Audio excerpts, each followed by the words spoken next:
नमस्ते बच्चों, आज हम कक्षा 7 का पाठ 7 पापा खो गए के प्रश्न उत्तर कर रहे हैं। इस पाठ की समरी हम पहले कर चुके हैं, उसका लिंक आपको डिस्क्रिप्शन बॉक्स में मिल जाएगा, आप वहां से देख सकते हैं। अब क्वेश्चन आंसर शुरू करते हैं। प्रश्न 1, नाटक में आपको सबसे बुद्धिमान पात्र कौन लगा और क्यों? उत्तर, नाटक में सबसे बुद्धिमान पात्र हमें कौवा लगा, क्योंकि वह उड़ उड़कर सभी घटनाओं की जानकारी रखता है। अच्छे बुरे लोगों की उसे पहचान है। उसी की सूझबूझ के कारण असामाजिक तत्वों यानी दुष्ट व्यक्ति के हाथों में जाने से बच्ची बच जाती है। प्रश्न 2, पेड़ और खंबे की दोस्ती कैसे हुई? शुरुआत में पेड़ का जन्म समुद्र के किनारे हुआ था और वह वहीं अकेला बड़ा होता रहा। कुछ दिनों बाद वहां खंबा लगाया गया तो पेड़ ने उससे मित्रता करने की कोशिश की, लेकिन खंबा अकड़ में पेड़ से नहीं बोलता था। एक दिन जब खंबा पेड़ के ऊपर ही आ गिरा, पेड़ ने उसे अपने ऊपर झेल लिया। इस कोशिश में पेड़ को खुद चोट आई और वहां घाव बन गया। पेड़ ने खंबे को नीचे गिरने से बचा लिया। उसी दिन से दोनों में दोस्ती हो गई। प्रश्न 3, लैटर बॉक्स को सभी लाल ताऊ कहकर क्यों पुकारते थे?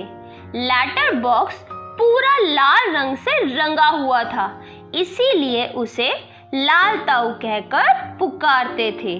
प्रश्न 4, लाल ताऊ किस प्रकार बाकी पात्रों से भिन्न है? लाल ताऊ अन्य पात्रों से भिन्न है। भिन्न का मतलब होता है अलग होना, क्योंकि वह एक ऐसा पात्र है जो पढ़ा लिखा है। वह अपने आप में मस्त रहता है। अकेले रहने पर भजन गुनगुनाते रहना उसकी आदत थी। इस तरह वह अन्य पात्रों से भिन्न था। निर्जीव होते हुए भी समाज की चिंताएं उसे सताती थी। प्रश्न 5, नाटक में बच्ची को बचाने वाले पात्रों में केवल एक सजीव पात्र है। सजीव मतलब जिंदा। उसकी कौन कौन सी बातें आपको मजेदार लगी? लिखिए। नाटक में एकमात्र सजीव पात्र कौवा है। वह काफी होशियार है। उसने लड़की को बचाने में अहम भूमिका निभाई थी।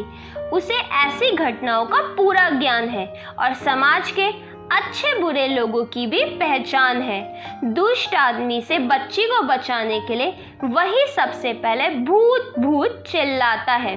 उसी की योजना अनुसार बालिका को उठाने वाला दुष्ट व्यक्ति भूत के डर से बालिका को छोड़कर भाग जाता है और उसी के परामर्श से बच्ची को सकुशल घर पहुंचाने के लिए पुलिस के आने का इंतजाम करते हैं।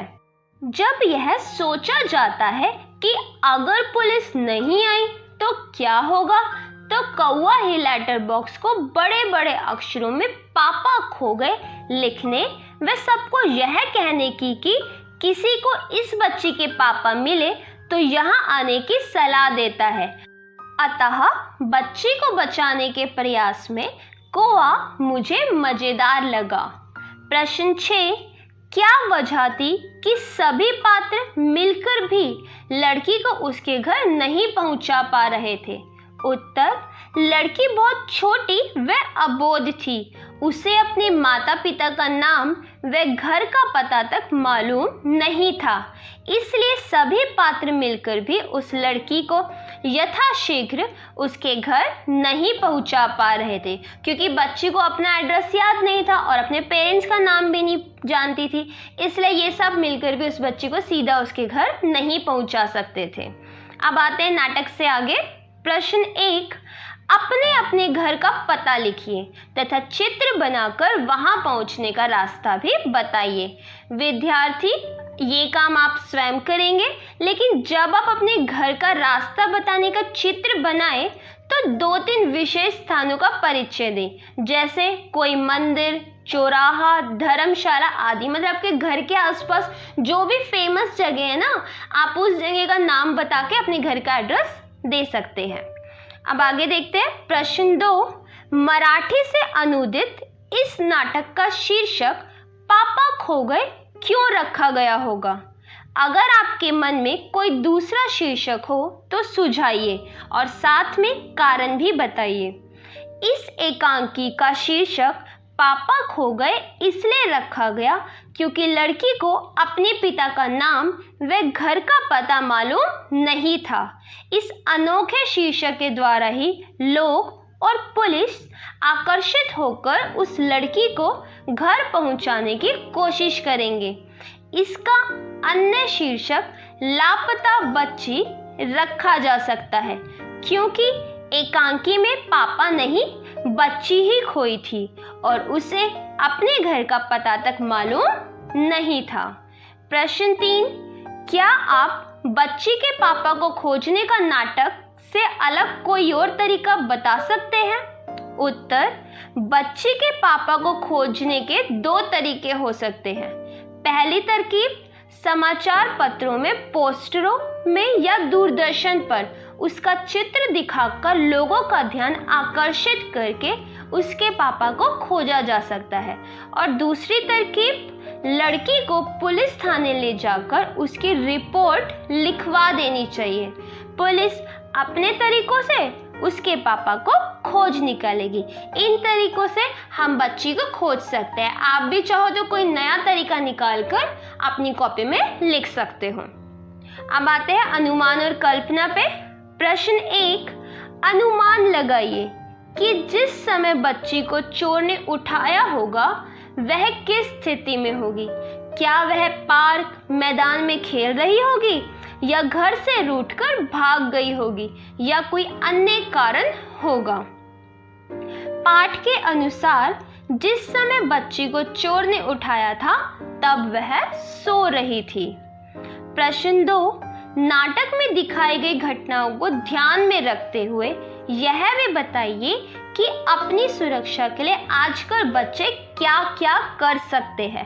संकेत के रूप में नीचे कुछ उपाय सुझाए गए हैं। आप इससे अलग कुछ और उपाय लिखिए।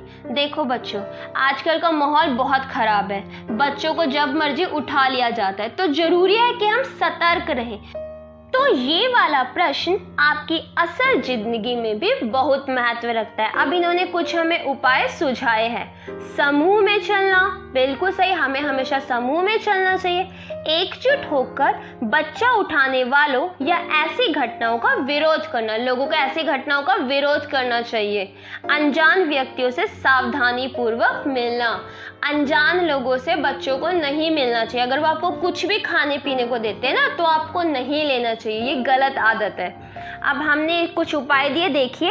अपने घर का पता एवं माता पिता का नाम एवं फोन नंबर अपनी डायरी में लिखकर साथ रखना चाहिए।